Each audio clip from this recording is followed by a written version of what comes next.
there was a big shockwave that happened in the beginning. So when things went away, they went away very quickly.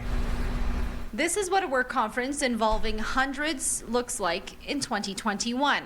A speaker fills out a COVID-19 checklist, enters a venue to be screened, and walks through a 7,000 square foot space to a crowd of just a few tech people, the rest watching through this camera.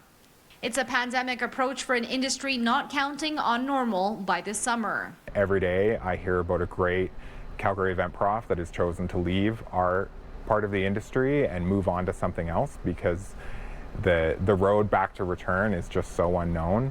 And that's a real challenge for us, and that sort of talent loss is we're going to feel that for a long time to come. While the pandemic brought Dustin Westling's promotions company to a halt, he and his business partner created the Experience Factory, knowing workplaces were tired of meetings and company gatherings on Zoom calls. He's also getting calls about summer events, but believes packed conferences are at least 6 months away. We co-created the space to be able to offer event professional a place to come. Pierre Marleau has 30 years in the business, including 2 decades as the production designer for the Calgary Stampede's Grandstand show. There's a new world that we've created, this world where we do these hybrid events, where there's pre-production stuff that is happening. So it's almost like a meld between television and event industry for, those two things. I think the days of 2 screen and a stage are kind of done. He says TV and production staff are also working on the same stages, something you'd rarely see.